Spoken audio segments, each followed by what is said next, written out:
Telangana cabinet సమావేశం ఇవాళ జరగనుంది. సీఎం రేవంత్ రెడ్డి అధ్యక్షతన సచివాలయంలోని 6వ అంతస్తులో మధ్యాహ్నం 3 గంటలకు మంత్రివర్గం కానుంది.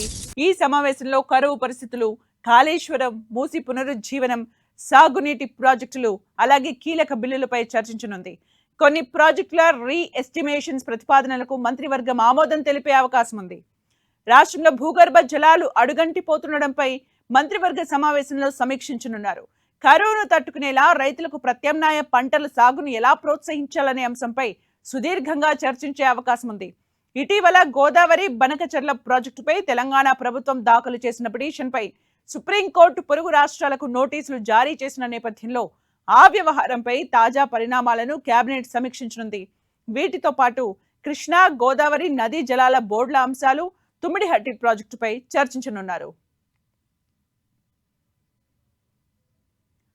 ఇక మరిన్ని అప్డేట్స్ మా ప్రతినిధి ప్రతాప్ అందిస్తారు. ప్రతాప్,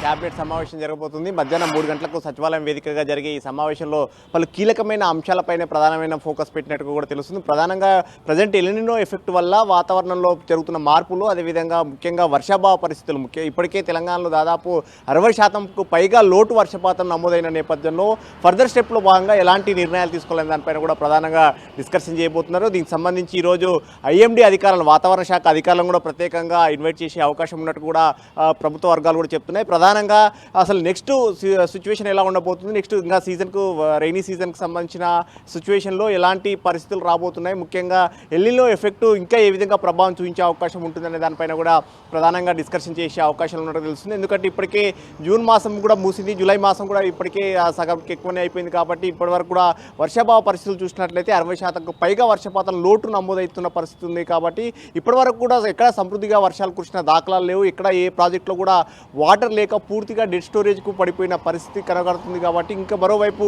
భూగర్భ జలాలు కూడా అడుగంటిపోతున్న పరిస్థితి ఉంది. ఈ పరిస్థితుల నేపథ్యంలో ఫర్దర్గా తాగునీటి సమస్య రావచ్చు, అదేవిధంగా ఆహారకు సంబంధించి ఏ విధమైన ఇబ్బందులు తీసుకోవాలి, రైతులకు ముఖ్యంగా ఏ విధమైన భరోసా కల్పించాలనే దానిపైనే ప్రధానమైన ఎక్కువగా ఫోకస్ చేసే అవకాశం ఉంటుంది. ముఖ్యంగా దీనికి సంబంధించి చూసినట్లయితే కనుక ఒకవేళ వర్షాభావ పరిస్థితులు ఇలాగే కంటిన్యూ అయితే కనుక ఎలాంటి సాగు పద్ధతులు అనుసరించాలి, ఇప్పటికే సీజన్ దాదాపు 45 డేస్ అవుతుంది. కాబట్టి ఇంకా ఏ విధంగా ఫర్దర్ స్టెప్ సంబంధించి ఇంకొక 1 రోజులు కనుక గడిచినట్లయితే ఇంకా మరీ దుర్భరమైన పరిస్థితులు ఉంటాయి. కాబట్టి ఈ పరిస్థితిని తట్టుకునేందుకు ఎలాంటి పంటలు సాగు చేయాలి, ఇప్పటికే వర్షాభావ పరిస్థితుల నేపథ్యంలో పత్తి కానీ ఇతర వరి పంటలకు సంబంధించి కానీ ఇబ్బందికర పరిస్థితులు ఉన్నాయి. కాబట్టి ప్రత్యామ్నాయంగా వరి తక్కువగా తాగునీటి అంటే సాగునీటి అవసరాలకు సంబంధించి నీరు తక్కువగా అవసరమయ్యే పంటలు ఏవనే దానిపైన కూడా ప్రధానంగా ఫోకస్ చేస్తున్నారు. వీటితో పాటు ప్రాజెక్టులలో పూర్తిగా అడుగంటిపోతున్న నేపథ్యంలో ఉన్న వాటర్ను ఏ విధంగా యూజ్ చేసుకోవాలి, ముఖ్యంగా తాగునీటి అవసరాలను దృష్టిలో పెట్టుకుని ఏ విధంగా చేయాలనే దానిపైన కూడా ప్రధానంగా డిస్కషన్ చేయబోతున్నారు. అయితే ఇప్పటివరకు అయితే అధికారులు ఇప్పటికే ఎక్కడ కూడా ఏ ఒక్క ప్రాజెక్ట్ కింద కూడా ఇప్పటికీ సాగునీటికి సంబంధించి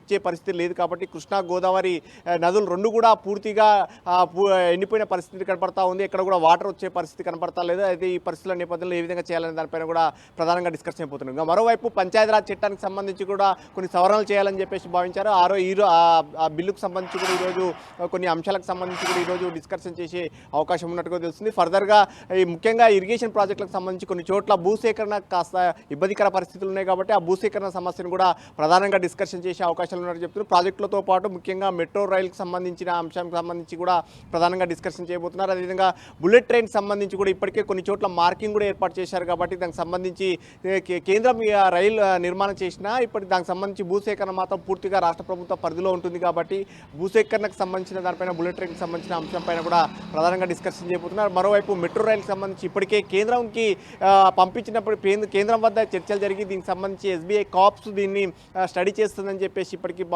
నిర్ణయించినప్పటికీ దీనికి తెలంగాణ ప్రభుత్వం తరఫున మున్సిపల్ కమిషనర్ జయేష్ రంజన్ను ఇక్కడ అపాయింట్మెంట్ చేసిన కేంద్రం నుంచి ఒకరిని అధికారిని అపాయింట్మెంట్ చేయాల్సి ఉంటుంది. ఆ తర్వాత దీనికి సంబంధించి ఎస్బీఐ కాప్స్ను ఏర్పాటు చేయాల్సి ఉంటుంది. ఇదంతా కూడా ప్రాసెస్ లేట్ అవుతుంది. కాబట్టి ఈ అంశానికి సంబంధించి సంబంధించి మరోసారి క్యాబినెట్లో డిస్కషన్ చేయాలని చూస్తున్నారు. సో ఈ వీటి అంశాలతో పాటు ముఖ్యంగా ఫండ్స్ మొబిలైజేషన్కి సంబంధించి దానిపైన కూడా ప్రధానంగా డిస్కషన్ చేయాలని చూస్తున్నారు. ఎందుకంటే ప్రజెంట్ ప్రభుత్వానికి సంబంధించి ఎక్కువగా ఆర్థిక సతమతం అవుతున్న పరిస్థితి ఉంది కాబట్టి ఫైనాన్షియల్గా ఏ విధంగా దీన్ని ఇంకా ఫండ్స్ను ఎక్కువగా ప్రభుత్వానికి ఆదాయం వచ్చే మార్గాలు ఏవేవి ఉన్నాయి వాటికి సంబంధించిన దానిపైన కూడా ఏ విధంగా చేయాలి, భూముల అమ్మకాలకు సంబంధించి టీజీఐఏసీ కానీ రెవెన్యూ శాఖ కానీ ఇవన్నిటికి సంబంధించి కూడా వాటన్నిటి కూడా సమన్వయం చేసుకొని ప్రతి నెల కొద్దిగా అమౌంట్ వచ్చేటట్టుగా కూడా దాన్ని స్ట్రిక్ట్గా చేసుకోవాలని చెప్పేసి కూడా ఆలోచన చేస్తున్నారు. వీటన్నిటిపైన కూడా ఈరోజు క్యాబినెట్లో డిస్కషన్ చేయాలని కూడా భావిస్తున్నారు. Thank you Pratap for the updates.